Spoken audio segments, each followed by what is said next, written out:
Oh, oh, my dear, my dearest.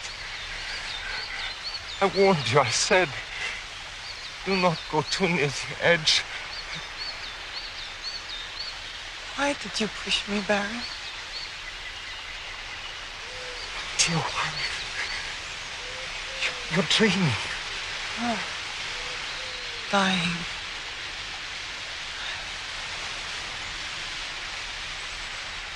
Oh, my darling.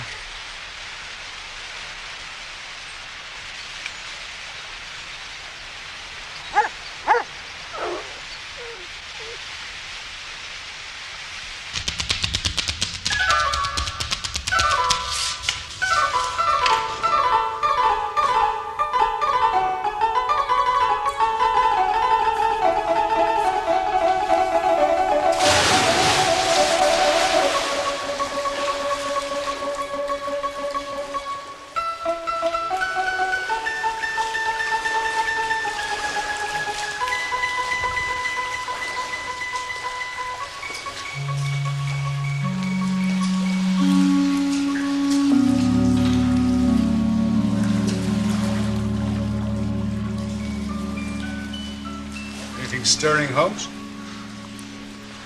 I know no more than this. It may be some fussy, self-important fool. It may be a matter of life or death. You grant this interview? I've already confirmed it. Do you know anything of the man? Only that the name Colonel Sir James Damery is a household word in society. I can tell you a little bit more than that. He has rather a reputation for arranging delicate matters which are to be kept out of the papers.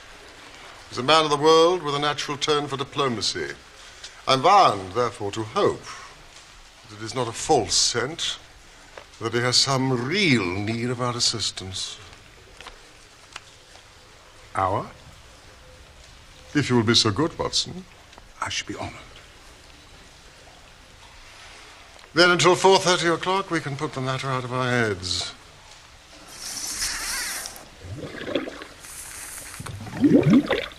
Mr. Holmes, we are dealing on this occasion with the most dangerous man in Europe.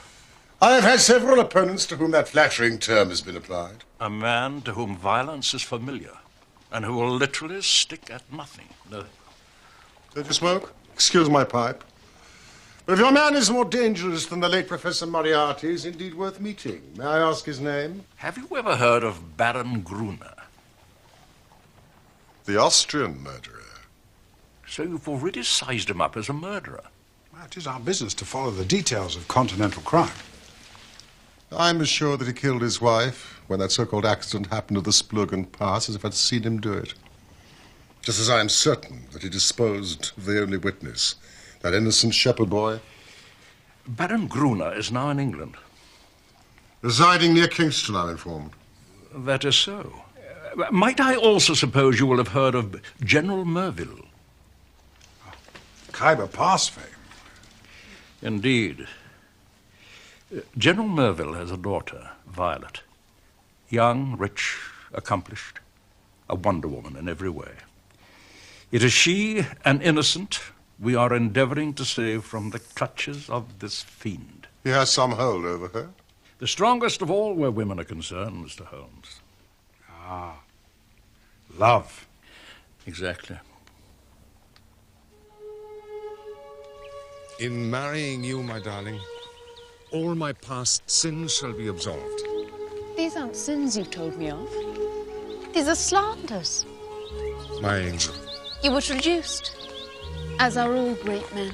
Yet I am determined you shall know my history, every part of it.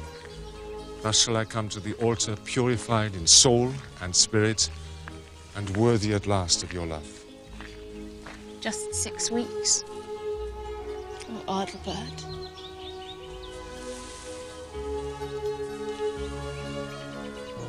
I cannot pretend my past is without stain. No man born in poverty who has created his own fortune can say that and speak the truth or not. I have been forced to many a ruthless act, my dear. Where should I begin? With young Heinrich of Saxe-Park. To observe, Mr. Holmes, an atrocious event preparing itself before your very eyes, and yet be powerless to avert it. Could anyone, any human being, be placed in a more trying position? Perhaps not. Well, then you will sympathize with the client in whose interest I am acting. I did not understand that you were merely an intermediary. Who is the principal? I beg of you not to press that question. His name cannot be dragged into this matter. His motives are, to the last degree, honorable, but he prefers to remain unknown. I need not say that your fees will be assured, Mr. Holmes. And you will be allowed a free hand. Well, surely the actual name of your client is immaterial. I must decline to act, Sir James. I'm sorry.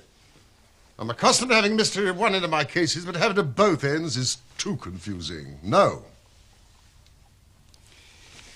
You place me in the most serious dilemma. Dare I say, Mr. Holmes, you hardly realize the effect of your own action. I have given my word not to reveal the identity of my client. May I at the least lay all I can before you?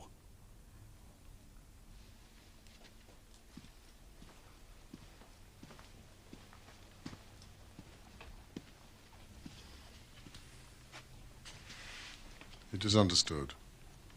I commit myself to nothing. Of course. Yes, yes.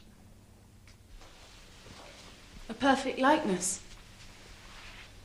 Who painted it? Hans of Innsbruck, a descendant of Klaus, the sculptor famous for his bronzes, such as this. I shall commission Hans to attempt your likeness, my precious. I love this room. It breathes of you.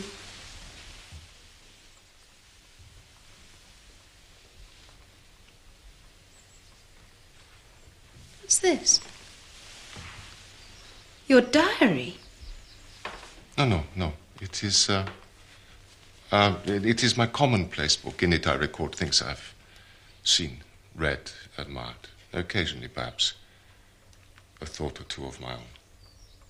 But it's locked. It is a little part of me, besides. A servant might pry. One day, perhaps, we shall look at it together. No. I respect your privacy, my darling. We must all keep something of our own, however much else we share. You are perfect. You must teach me about porcelain, Adelbert. I shall. Collecting is such a pleasure, such a delight. It is a passion with me, just as you are, my precious.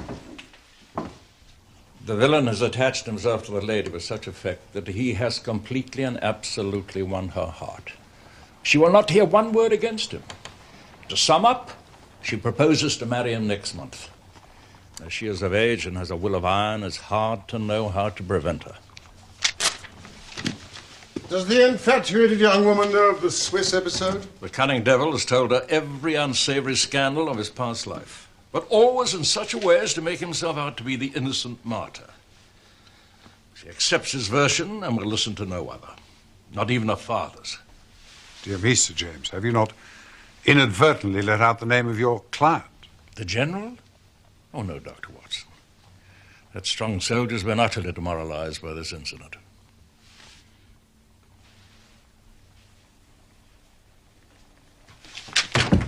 Mrs. Hudson! You rang, sir? Will you deliver this to the butcher's boy round the corner? That young rascal with the funny eye? The other is invaluable, so is his bicycle. Sir.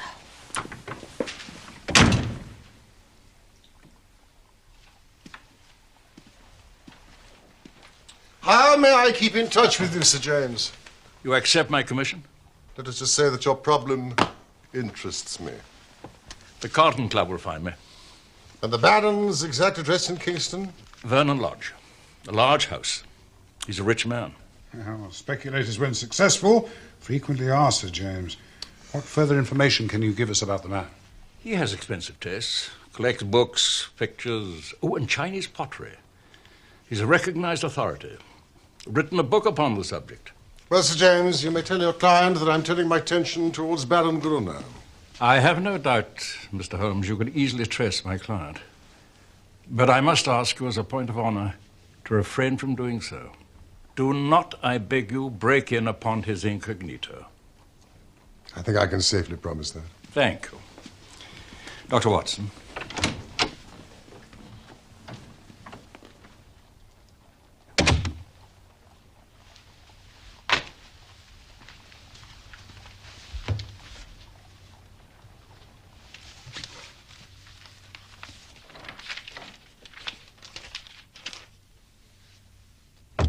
You're wasting your time, Watson.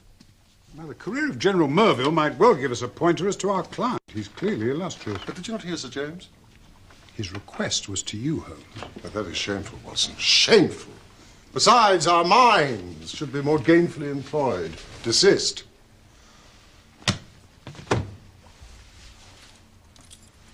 Any views?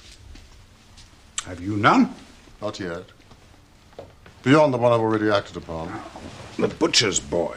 More discreet than any telegraph. Well, I should think you'd better see the young lady herself. Start with her. If a poor broken-down father cannot move her, how can I, a complete stranger, prevail? Now, if all else fails... Perhaps. But first, the underworld. For it is among the dark roots of crime that we must hunt for Gruner's secrets.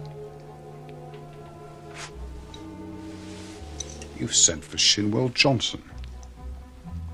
I have but one insight. That Miss Merville might well condone murder. Yet some smaller offense might rankle. We shall see. They have engaged the very best. So I'm in.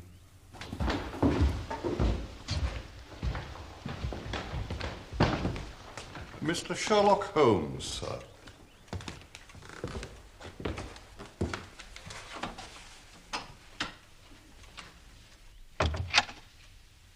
I rather thought I should see you sooner or later, Mr. Holmes.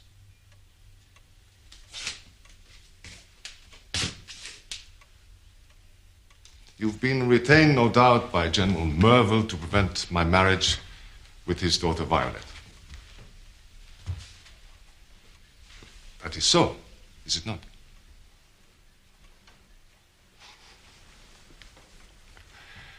Let me advise you very strongly, Mr. Holmes, to draw off at once, sir. Draw off? My dear man, you'll only ruin your well-deserved reputation. This is not a case in which you can possibly hope to succeed. Draw off, sir. It is curious, but that is the very advice that I've come to give you. Let me put it to you man to man. If you persist in this marriage, you will raise such a swarm of powerful enemies, England will be too hot to hold you. Surely you would be wiser to draw off. Excuse my amusement, Mr. Holmes, but it really is very funny seeing you trying to play a hand with no cards in it. Not a color card there, sir. Nothing but the smallest of the small. So you think? So I know, sir. So I know. Let me make the thing clear to you. You consider your hand so strong that you could afford to show it? Certainly, since it becomes plain that in this instance you are clearly out of your depth, Mr. Holmes. Could it be that your capabilities have been subject to hyperbole? Your hand, Gruner, show it. Won't you sit down? I think I shan't. Please yourself.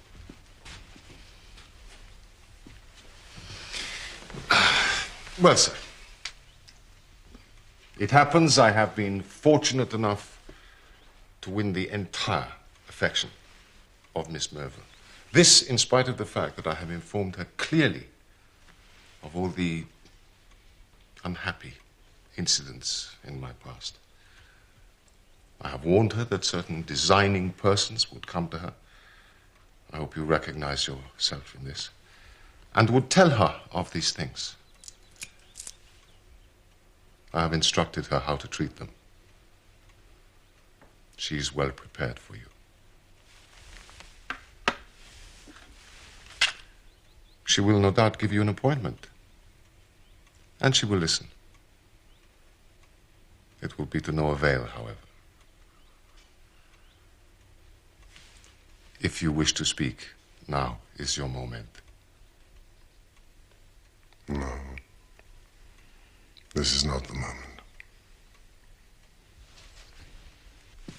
Oh, by the way, Mr. Holmes, did you know the French agent Lebrun? Of course.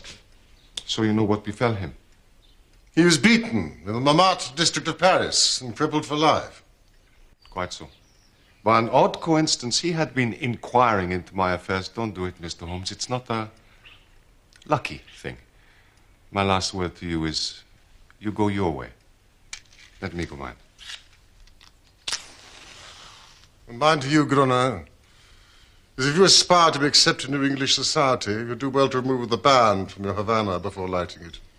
Otherwise, you'll be put down for a bounder.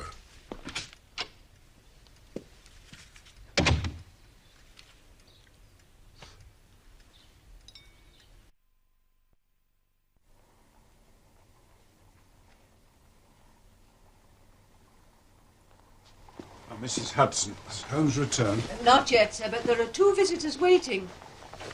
Thank you, Mrs. Hudson.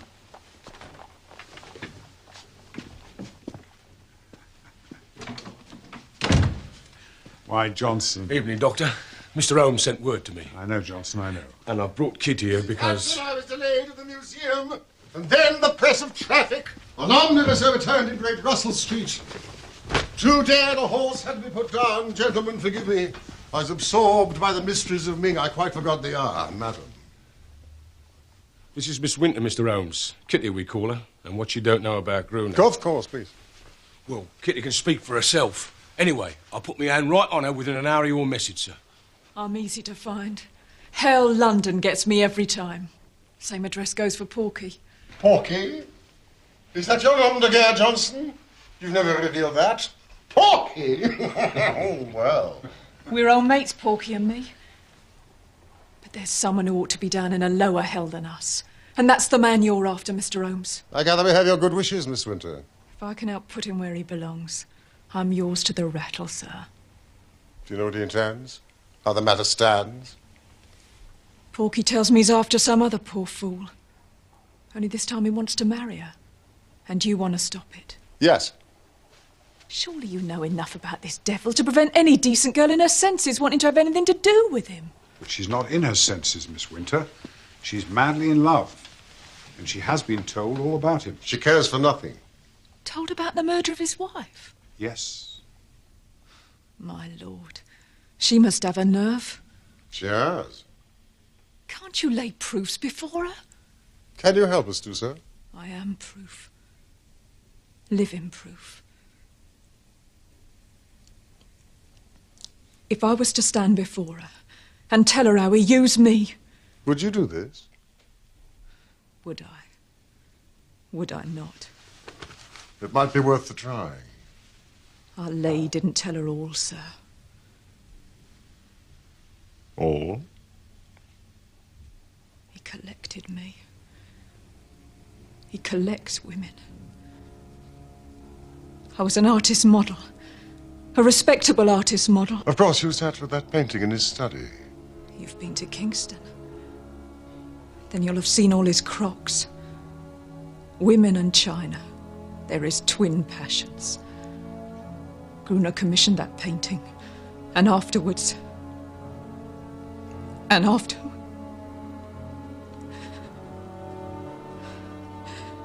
Well, let's just say I can never work again. Never. Never. I am exceedingly obliged to you, Miss Winter. We shall indeed interview Miss Merville together. My client will compensate you most liberally. Oh, none of that, Mr. Holmes. I'm not out for money. Just let me see this man in the mud. In the mud with my foot in his face. That's my price.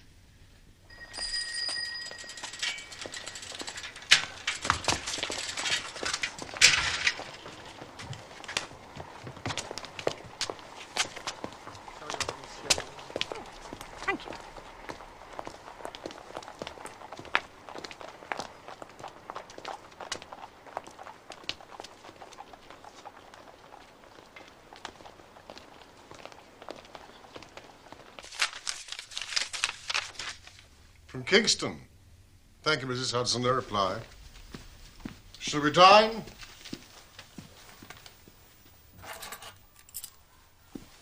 This is a death threat, Holmes. Do you expect anything less from the Baron Gruner? Holmes, have a care. Oh, Watson, come along. We must eat.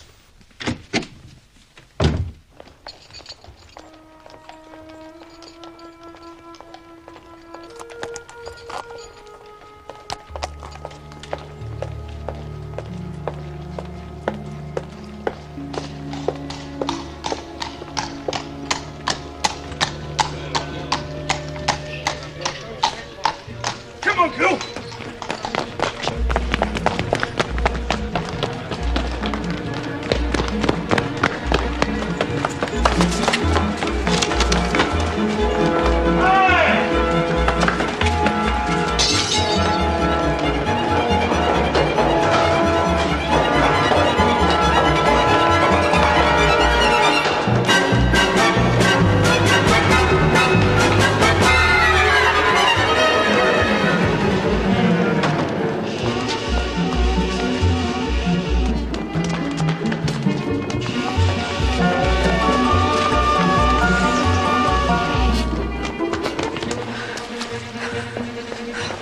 They ain't following no more.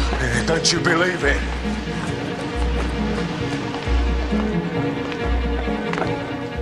Yeah, what did I say? Now, you stand over there, Kitty. There's a good girl. Right. Who's first? You or you?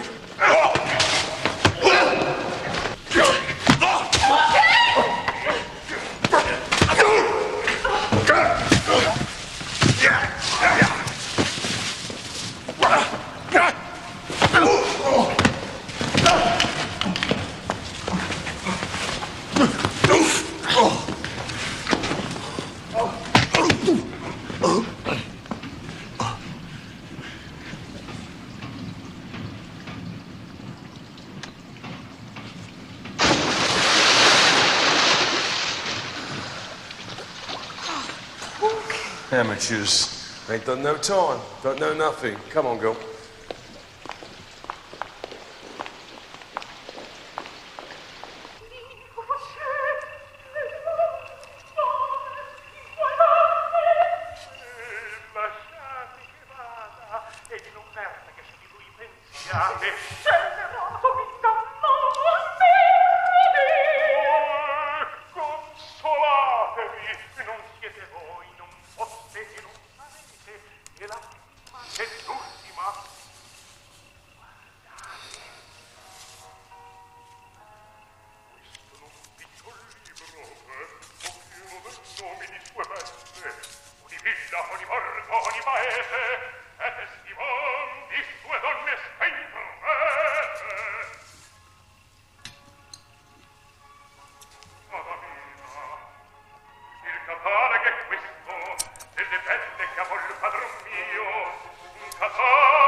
There's two persons wish to see you, sir.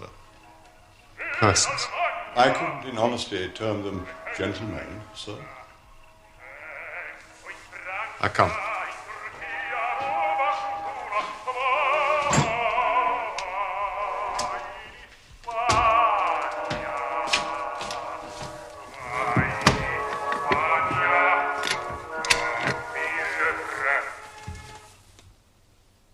Was he armed? No, sir. Go through to the kitchens. Clean yourselves up and clear out.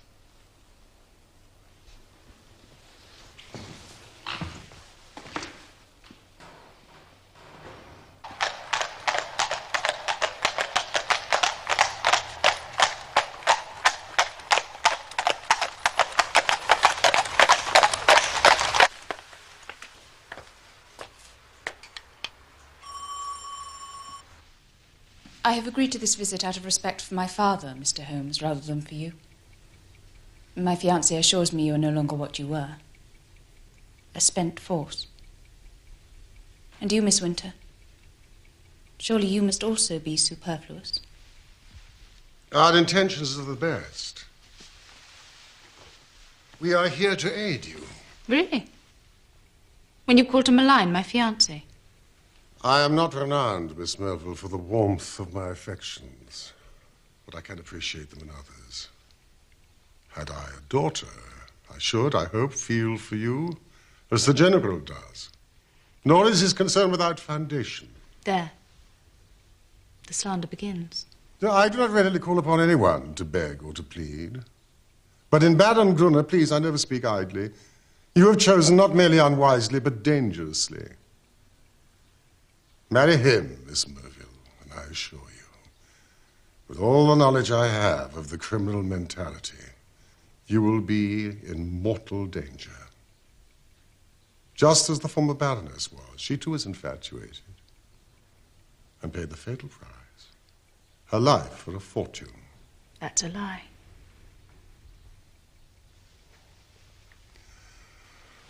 You are, of course, aware that the Splurgen Pass, where your predecessor died, runs between Italy and Switzerland.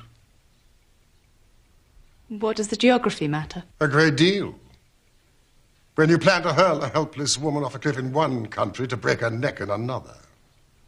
But it was an accident. Then why did the shepherd boy, who saw the Baroness fall, die of arsenical poison? His murderess, whom Gruner had seduced, confessed at a trial that he had obliged her to administer the fatal substance or risk disfigurement for life by oil of vitriol. Those are the facts, Miss Merville. I beg you. Picture the awful situation you will find yourself in if you only wake to your fiancé's true character after you have married him.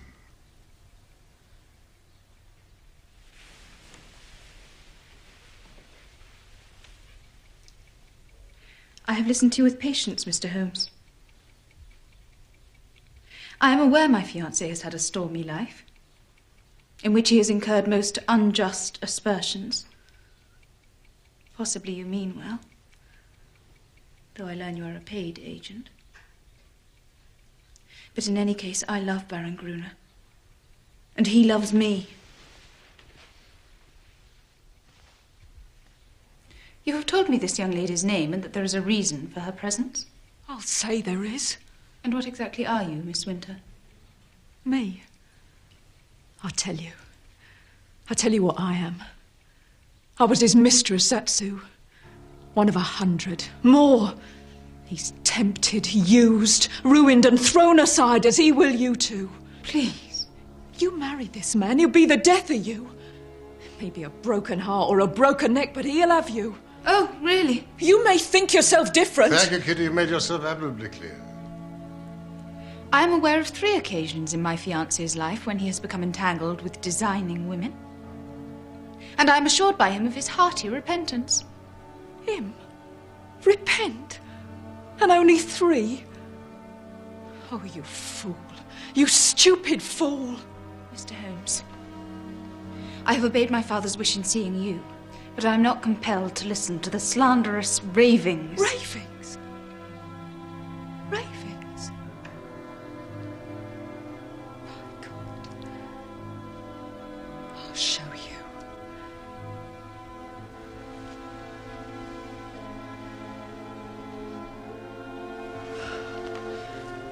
Look. Look. See there? And he... oil of vitriol. He did it. Oh, yes. He did it. Your fiancé. That's a lie. It's a lie. Thank you, Kitty.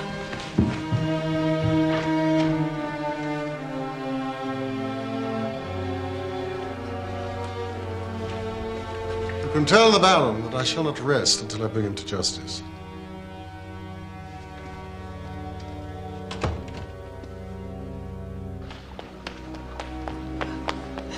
Miss Winter!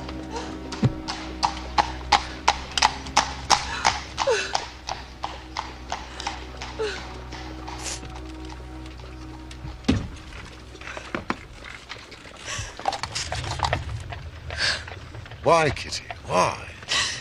No, please. Why did Gruner treat you so? Because... No, I can't tell you, Mr. Holmes. You must, this instant. You said that he collects women. What did you mean by that? It's a book he has. A book? Brown leather, with a lock, and his coat of arms in gold on it. No, I can't speak of it. He keeps a record of his women? We're all in there. Photographs, names, details, everything about us. He tried to make me read it while he... Oh, no, I can't. And when you refused? He went berserk. He ran out of the room. I was trying to dress. He'd come back in with this bottle. I was half naked. He threw it straight at me. Where is this book? I don't know. Think. No. In the study, in the bedroom? It's more than a year since I was there. Then you can remember, Kitty. Think. In the study. Back of the bureau. Thank you, Kitty. Miss Winter's scars could not move, Miss Merville? She was shocked, but recovered instantly. Good heavens. Seems inhuman. I confess that part of me could wish her joy with Gruner. Abandon her to her fate. After all this. When I compare Miss Merville with Kitty, whose spirit is as fine as her body is blemished, yes. He wouldn't withdraw from the case. Have no fear, Watson. My disgust with Miss Merville counts as nothing against my determination to foil Gruner. But one thing irks me.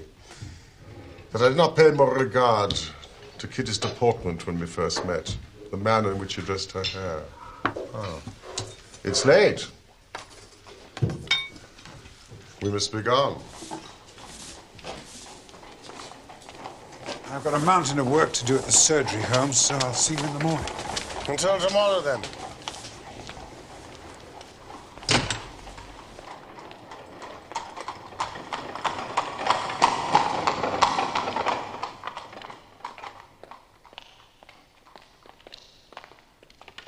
All right, Sherlock Holmes, let's be having you. Ah, and I can guess to whom I owe this pleasure.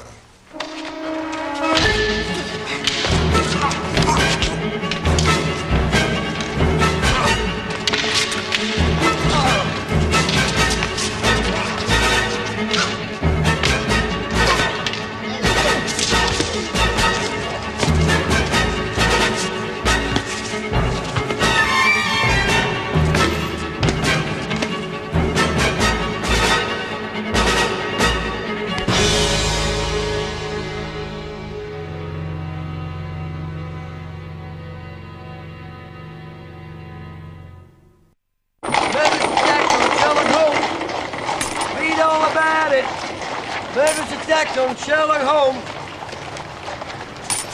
Murderous attack on Sherlock Holmes.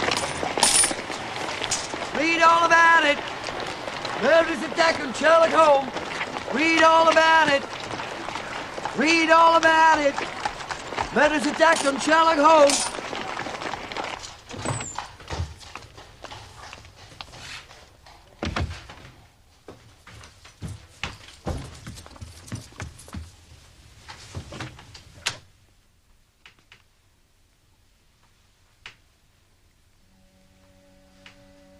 It's all right, Watson.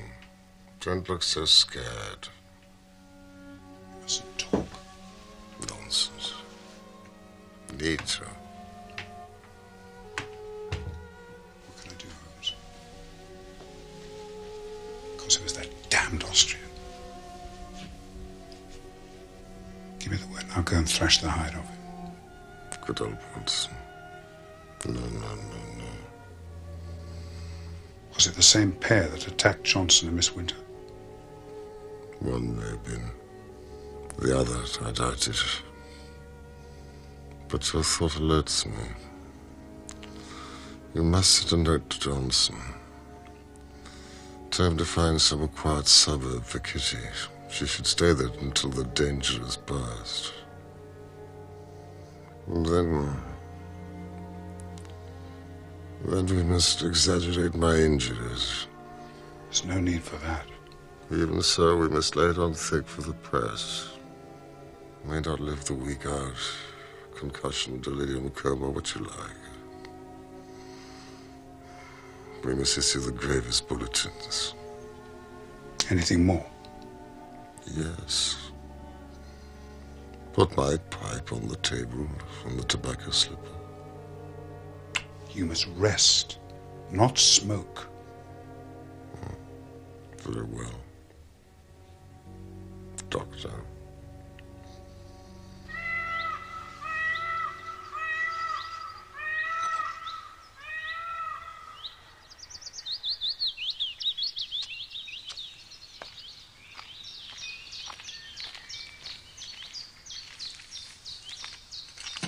Ah, my dearest, every day you become more precious to me.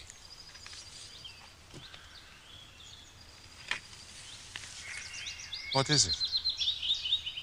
It's just that... Must you really go to America? Oh, my darling. It's only a short trip. I have important financial business, certain interests to regulate in Chicago. But I shall be back so soon, in the twinkle of an eye. The late editions, sir. Thank you. Have you seen the papers? That poor man Holmes. He sinks daily. I'm afraid you cannot expect me to have very much sympathy with Mr. Holmes and his misfortune. Erysipelas has set in. Have you seen the news? No. Gruner sails for America on the Ruritania on Friday. News that hits hard. Friday? That means he sails from Liverpool, not from Southampton. I believe the rascal means to get away from us. But he won't. By the Lord Harry, he won't. Watson, I need you to do something for me. I'm here to be used. Then spend the next 24 hours in an intensive study of Chinese pottery.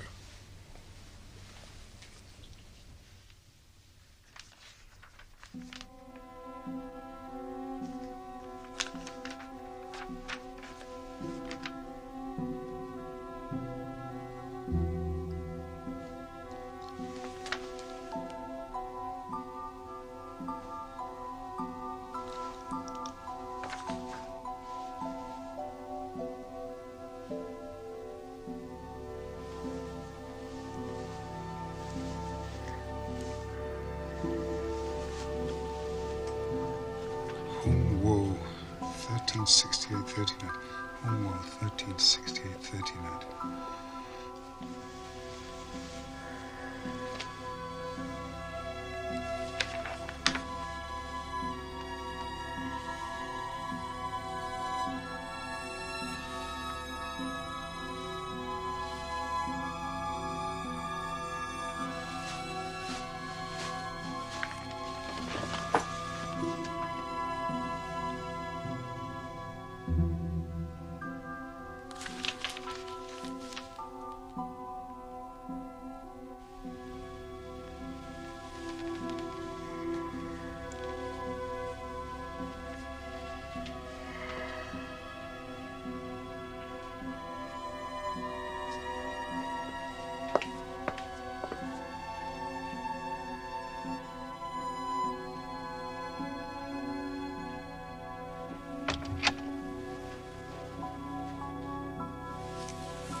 He's sleeping now, sir. That'll be the morphine.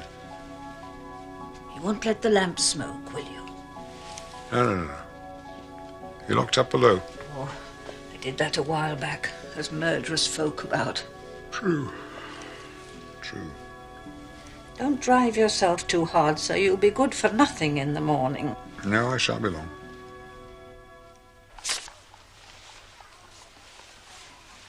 Dr. Hill Barton, 369 Half Moon Street, Mayfair West. Who's this? You. Me? That is your name this evening, Dr. Hill Barton. It is? Yes, when you call upon Baron Gruner at 8:30. He'll be disengaged. You've sent a note telling him that you'll call. Also that you're bringing this. It is the real eggshell of the Ming dynasty. The complete set would be worth a king's ransom. You are a collector. The set has come your way. We've heard of the Baron's interest. Not averse to selling at a price. What price? And you'll not exaggerate if you say it could hardly be matched in the world. Sir James got it for me. It comes from the collection of his client. Well, I could say that it should be valued by an expert. Oh, Watson, you scintillate today. I suggest Sotheby's, Christie. You're certain he'll see me? Oh, yes. It's the collection mania in its most acute form. One last question, Holmes. Mm-hmm. Why have you made me a broker in antiques? To gain time. The opportunity to acquire a set such as this may persuade the Baron to postpone his visit to the United States. Now I understand. Elementary psychology, Watson.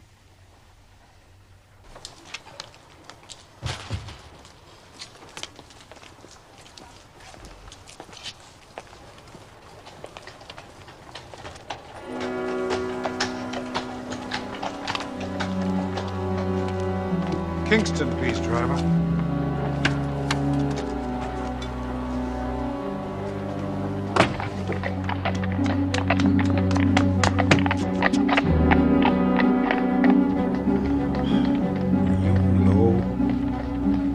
Song Huang.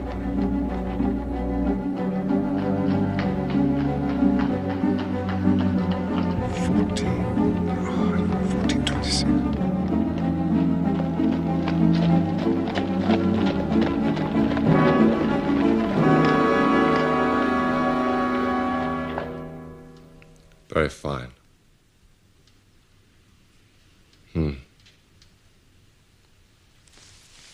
Very fine indeed.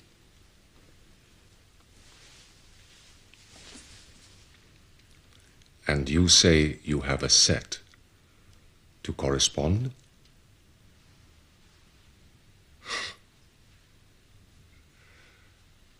I know of only one in England to match it. Would it be indiscreet of me if I were to ask how you obtained this? Does it really matter? Of course it matters with precious objects such as these provenances or... Well, you can see the piece is genuine. As to the value, I'm perfectly content to take an expert's assessment. I had supposed you were an expert, Dr. Hill Barton.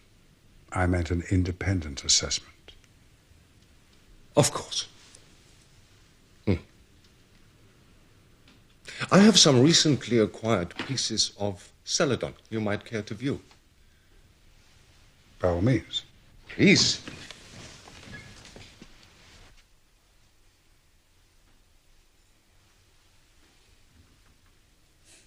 It's flawless.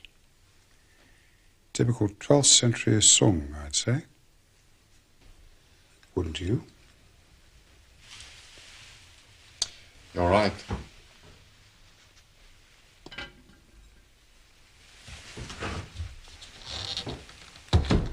And this?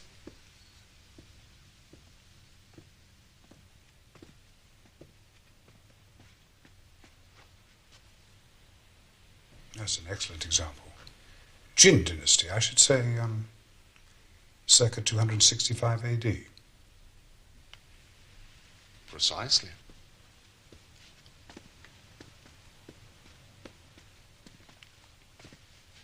And these, typical of Celadon, would you say? Give me time, give me time. I am giving you time, sir. Quite so. I should also be interested in your views on the marks of the Hung Wu. The marks of the Hung Wu? That's a vexed question. A vexed question indeed, sir. There are no marks on the genuine Hung Wu. This is intolerable, sir. I came here to do you a favor, not to be examined as if I were a schoolboy. You came here to spy. Not so. You may have found it easy to inveigle your way in here upon false pretenses, but by God, sir, you shall find it harder to get out. Raise your hands above your head, Dr. Watson. What's that? Holmes! You! Don't move! I shall shoot you through the head, rather than the heart, and then inform the police. I mistook you for a common burglar. That is a role that I played before, with some success. Without any doubt, sir, this will be your last time. Baron! Kitty!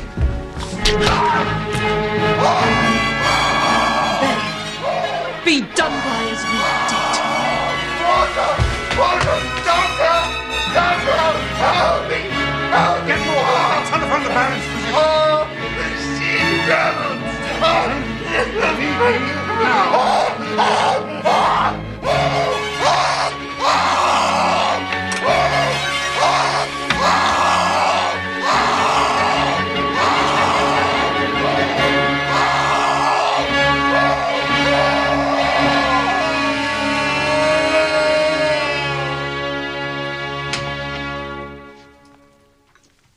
Oh, Sir James, forgive me for summoning you at this late hour, but there's no time to be lost. You must have this before Scotland Yard bumbles in. Scotland Yard?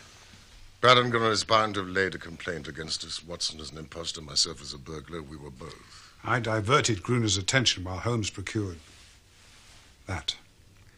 You must show it to Miss Merville. She will find herself one among 100. The account of what sport Baron Gruner enjoyed with his female victims may perhaps at last open Miss Merville's eyes. You've done wonders, Holmes. Wonders. Except for Kitty Winter. Watson, explain. I must rest. Miss Winter is a former mistress of Gruner's. She followed me to Kingston and concealed about her was a flask of vitriol. Which she unleashed upon Gruner. Severely damaging his right hand and parts of his face. He will be disfigured for life. But surely, if these injuries are as terrible as you describe them, then our purpose is sufficiently gained. Should love him the more. As a disfigured martyr, no. It is his moral side, not his physical, which we have to destroy. That book will bring her down to earth, and I know nothing else that could. It's in his own handwriting. She cannot get past it. Neither my client nor myself can thank you enough, Holmes. Should either Miss Winter or even you yourself be incommoded by the police, do not hesitate to telephone me. Thank you, Sir James, but to tell the truth, I rarely if ever find myself inconvenienced by Scotland Yard. Good night.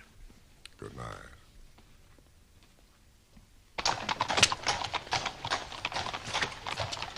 I would like to thank you too, Watson. Thanks. Oh, by the way, Ming dish. By Jove, yes. Worth a king's ransom, I understand. Good night, Watson. Good night, Sir James.